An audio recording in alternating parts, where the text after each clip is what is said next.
It was supposed to be a quiet morning. Birdsong outside, the kettle beginning to whistle, and Martha Lee Anderson, 67 years old, standing in her tiny kitchen, waiting for her tea. But what came instead was a knock that changed everything.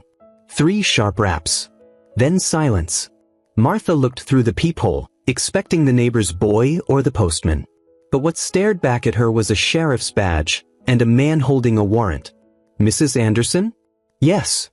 I'm afraid you're under arrest." She blinked. Thought it must be a mistake. For what? The deputy looked uncomfortable, like he knew he was dragging dignity through the mud. "Failure to appear in court for medical debt collection. You've missed 5 payments." The creditor filed a motion. It was approved. Martha didn't scream, didn't cry. She just stared. And in that moment, the kettle screamed for her. 2 weeks earlier, she'd been sitting in a clinic waiting room for a follow-up appointment. She'd had a mild stroke months before. No one told her that just walking into that clinic again, without insurance, would cost another $1,300. She had barely paid off the ambulance from the last time. She'd asked for a payment plan. She'd even mailed in a money order of $50, the most she could manage. Apparently, it wasn't enough. Her youngest granddaughter, Tasha, just 7 years old, had been asleep in the next room when they cuffed Martha and led her outside in her house slippers. Tasha had peeked through the blinds, watched her grandma disappear into the back of a county cruiser. No one told her what was happening. They just told her to stay put. That morning, Martha's absence spread like a bruise, across her home, across her family, across a system that had long stopped caring about women like her. No news camera caught it. No headlines shouted it. Just an elderly black woman taken from her home for a debt she tried to pay. And that was just the beginning. Because what Martha didn't know was this. Her arrest wasn't an isolated case. It was part of a shadowy system, one that used outdated laws and ruthless tactics to turn unpaid bills into jail time. And the deeper her family looked, the more they uncovered. This wasn't about just one grandmother. It was about hundreds. And someone was profiting from every arrest. What happens when justice becomes a business and the poor become its currency? Let's hear your thoughts in the comments section. Make sure you stick around and watch till the end, because this story will take you places no headline dares to go. You can as well share this video with someone who still thinks this could never happen. And don't forget to subscribe, because Life Stories by Rhea uncovers what the world forgets. Martha Lee Anderson had never imagined she'd spend a night in jail, let alone weeks. The cold metal door clanged shut behind her like the punctuation at the end of a cruel sentence. She stood there, small and out of place in the holding cell, her fingers trembling, still red from the tight cuffs. The beige prison uniform they gave her was 2 sizes too big and smelled faintly of bleach and old regret.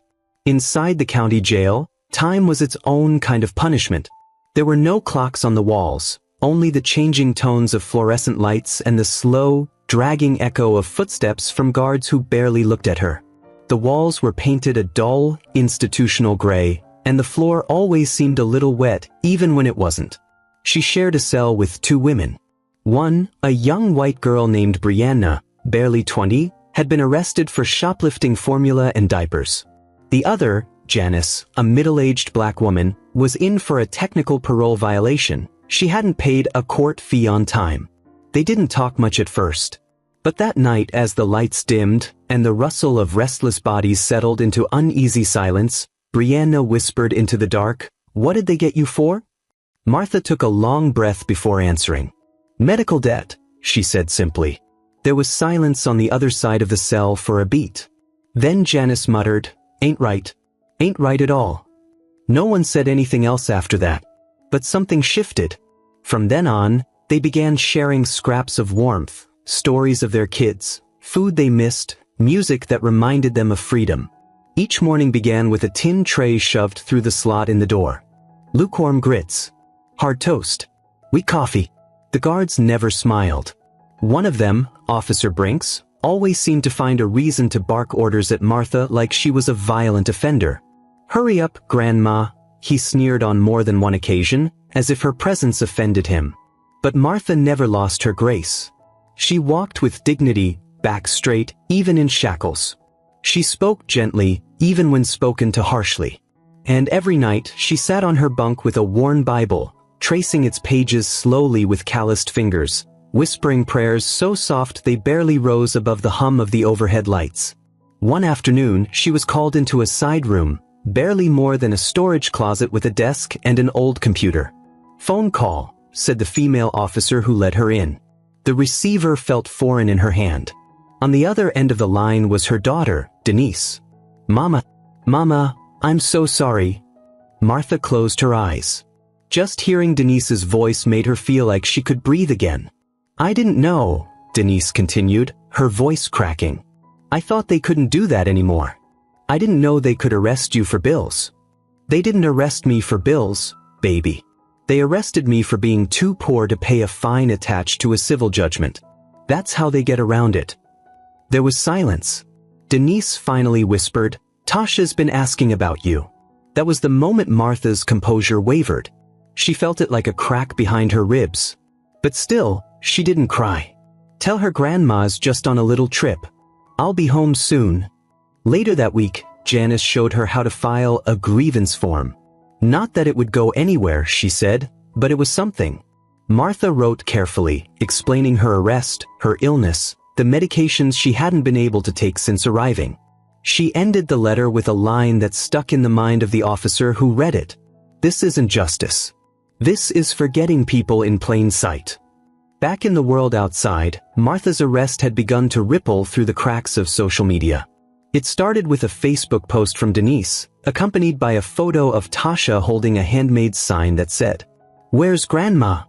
Then a local reporter picked up the story, someone who remembered Martha from a community bake sale fundraiser years ago. The article was titled, "Newspaper, Grandmother Jailed Over Medical Debt in 2025? That headline sparked outrage. One tweet, one photo, one echo of a real injustice. That's all it took. Soon, the news trucks began circling the county courthouse. Civil rights lawyers started asking questions. And quietly, without making promises, one assistant to the state senator requested a full report on her detainment. Inside the jail, Martha didn't know any of this. What she did know was that she had missed Tasha's school play, that her blood pressure was rising, that her prescriptions had run out, that nobody from the billing company had called, written, or responded to her court-appointed attorney's emails. She began to keep a journal, just a cheap spiral notebook someone left behind on a bench. In it, she wrote prayers, memories of Tasha's laughter, and letters she couldn't send. On the 28th day of her confinement, something changed. A new woman entered their cell block. Her name was Rose, and she carried a quiet authority. She was in on a contempt charge after speaking out in court about her disabled son's mistreatment by the system. That night, Rose sat beside Martha and said, "I read about you. Out there, they're starting to care." Martha blinked slowly. "Out there?" Rose nodded. "Your story's moving people." And for the first time in nearly a month, Martha allowed herself a small smile. Not because she believed freedom was close, but because she knew she hadn't been forgotten. Not yet. The next morning, Officer Brinks was waiting at her cell before sunrise, face unreadable. "Get dressed," he said. "You've got a visitor." Martha's heart skipped. She reached for her Bible, slipped on her sandals, and followed. But when she stepped into the visitation room, it wasn't Denise waiting. It was a woman in a navy blue blazer holding a leather briefcase and a business card that read, "Legal Aid Foundation, Wrongful Detainment Division." The woman leaned in. "You don't know me yet, Mrs. Anderson, but we've been watching your case closely, and we believe you were never supposed to be here." The court date came faster than Martha expected. She had been in jail for 11 days, 11 long days of sleeping on a thin mattress, eating cold grits, and being treated like a burden. Her body ached, not just from the hard cot, but from something deeper, an erosion of dignity that only comes when the world decides you're disposable. But that morning, she sat straighter on the bench in the courtroom, her hands folded in her lap. She wore the same beige uniform, but something about her presence felt unshaken. Her eyes scanned the room and she searched, not for a miracle, but for fairness. Across the aisle, The hospital's representative didn't even look at her. A young man in a crisp gray suit clicked through documents on a tablet, uninterested in the woman his company's lawsuit had placed behind bars. Martha's court-appointed attorney, Ms. Remy, leaned close and whispered, "They're offering a settlement. If you sign a wage garnishment agreement, they'll drop the contempt charge." Martha blinked. "Wages? I don't have wages. I'm retired. I live off my late husband's pension and food stamps." Ms. Remy's jaw tightened. "Then they'll freeze your bank account. It's predatory, Martha, but technically legal. They're hoping you'll panic and sign." Martha looked up at the judge, an older white man with tired eyes and a gavel that had sentenced hundreds before her. He didn't seem cruel, just distant. Another cog in the system. When asked to speak, Martha stood. Her voice trembled at first, but steadied. "Your Honor," she began, "I didn't mean to disrespect the court. I missed a hearing notice because I had no transportation and I was recovering from bronchitis. I didn't come here to make excuses. I just want to say this. I've worked all my life. Raised 4 children. Buried my husband. Paid my taxes. And now I'm sitting in a jail cell because I couldn't pay a hospital for treating me after I collapsed in church." There was a pause. Even the clerk stopped typing. "I'm not asking for sympathy. Just fairness. I want to pay what I owe. But I can't do that from jail." She sat down. The silence afterward wasn't awkward. It was heavy. The judge shifted in his seat, then finally looked at the hospital representative. "Do you really want this to go to trial over a $1,739 balance? With no effort to negotiate payment?" The young man shrugged. "Our firm represents the hospital's collections policy. We act under their directive." "Perhaps they need a new directive," the judge muttered. He turned back to Martha. "You'll be released under the condition of supervised payment negotiation. I'm dismissing the contempt charge. But this court is going to recommend this case be reviewed for abuse of civil enforcement." The gavel hit wood. Martha didn't cry.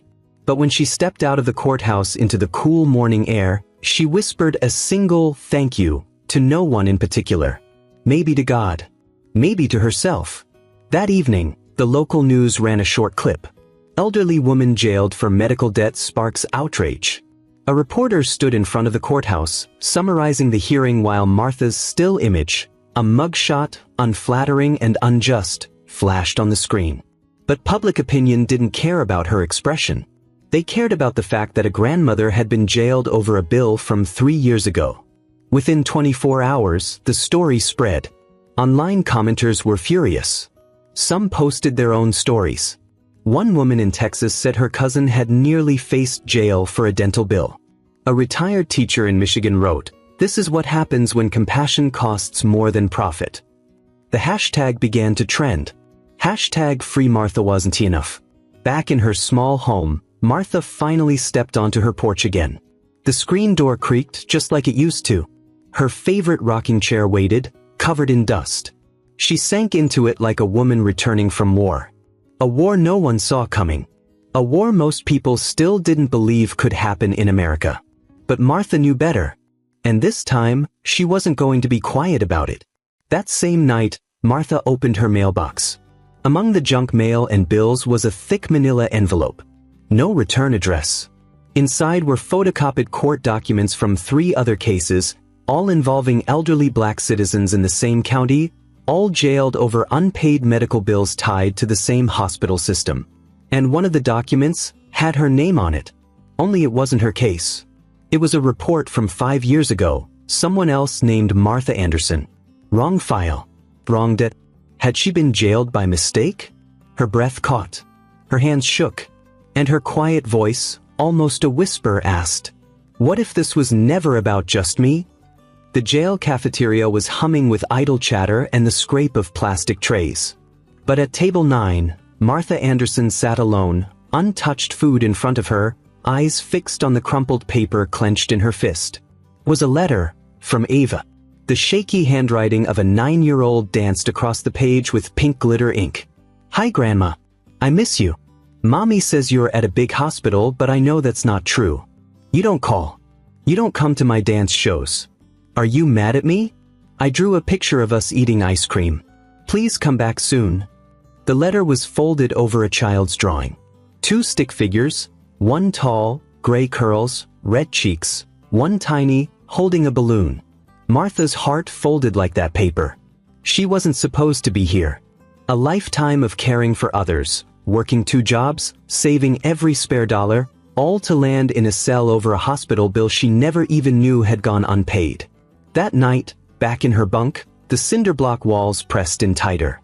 It wasn't just the space, it was the shame. Being poor was one thing. Being punished for it was another. She remembered being told in the hospital, after the fall down the stairs, that someone had taken care of the copay. She remembered signing some forms while half-conscious. But now, a $4,832 bill had turned into a warrant. And somehow, she'd ended up classified as a flight risk. She hadn't run. She just hadn't known. Inmates came and went. Faces changed. But Martha stayed. Sometimes she taught the younger girls how to stretch out commissary ramen into something like stew. Other times she just sat, watching the mail cart roll past her cell without stopping. One morning, a low buzz stirred through the unit. "Girl, did you see the paper?" one woman whispered through the bars. "The grandmother? It's her." A guard walked by, unusually quiet. Martha was called into the library later that day. A social worker, disheveled and flustered, handed her a copy of the Jackson Dispatch. There was her photo, a zoomed-in image from her booking. Eyes swollen from tears, her wig slightly askew. Arrested for debt, Mississippi grandma behind bars over hospital bill. The article, written by a freelance journalist named Maya Cullen, had gone viral.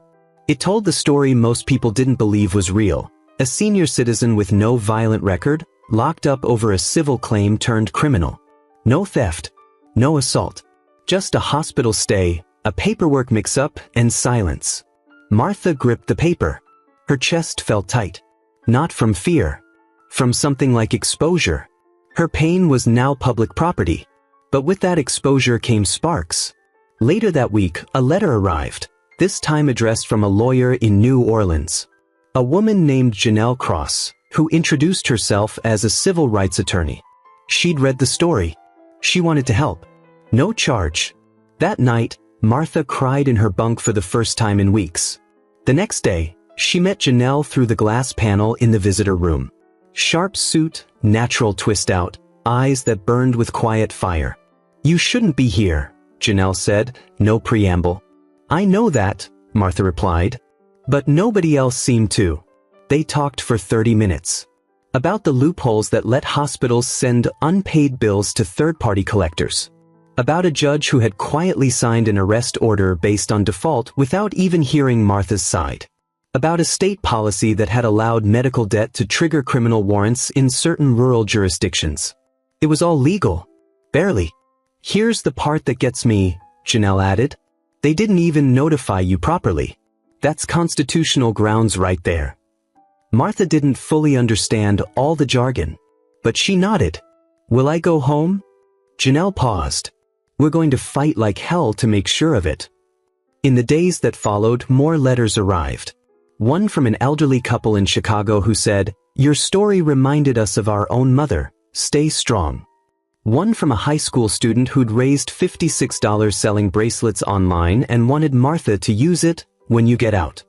The biggest surprise came on a Sunday. Ava's mother, Carmen, was granted visitation. They hadn't spoken since the sentencing. Martha feared bitterness. But when Carmen walked in, she dropped the purse she carried and embraced her mother through tears. "I didn't know, Mom. I swear, I thought you were ignoring us. I didn't know what they'd done." "It's okay," Martha whispered, voice cracking. "You're here now." They sat side by side in plastic chairs.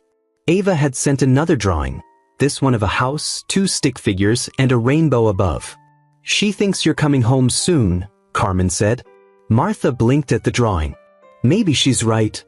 Back in her cell that night, Martha stared at the gray ceiling, whispering a silent prayer she didn't even bother to finish. She just hoped.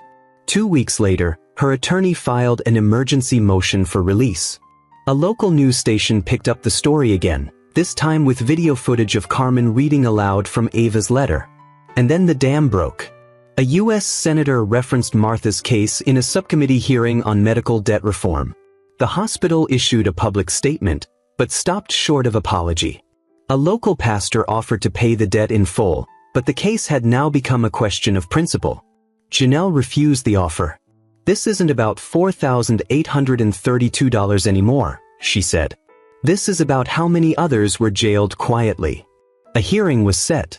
Martha would get her day in court again. This time with a lawyer by her side. This time with the whole country watching.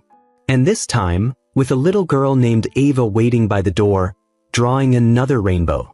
As the chapter closes, the camera lingers on Martha in her cell, folding Ava's newest letter carefully, smoothing the creases like it were porcelain. Just as she lays it beneath her pillow, a guard appears. "You're being transferred. Court date's been moved up. Tomorrow." Martha steadies herself. No fear now. Only fire. And a whisper to herself. "Tomorrow, they'll finally hear me." The morning Martha Anderson's world changed. She was brushing her teeth with a fingertip and a sliver of government soap. She had just finished folding Ava's latest letter, a rainbow drawn with broken crayons and the words, "I love you, Nana. I'll wait for you forever," when her cell door clanged open. "Move," barked a correctional officer. "You've got a visitor." Martha blinked. "It's not visiting day." "Doesn't matter. They're not on the list."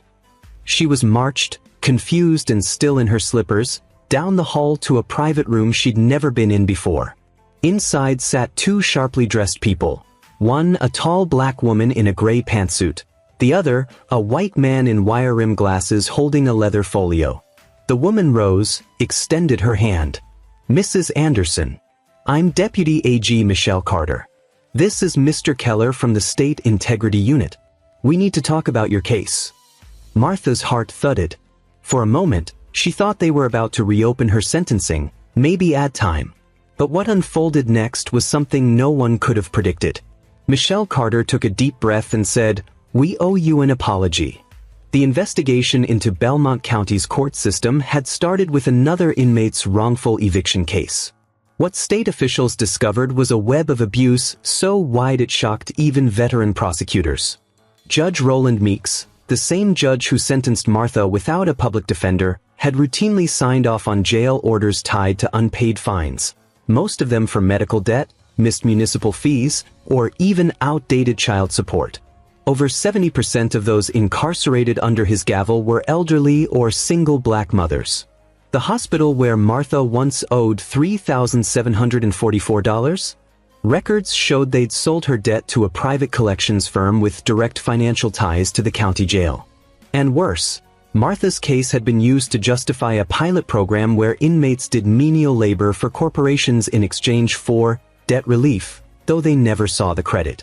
She'd unknowingly been forced into unpaid work for companies that profited from her imprisonment. It wasn't just cruel, it was criminal. The AG's office was preparing charges.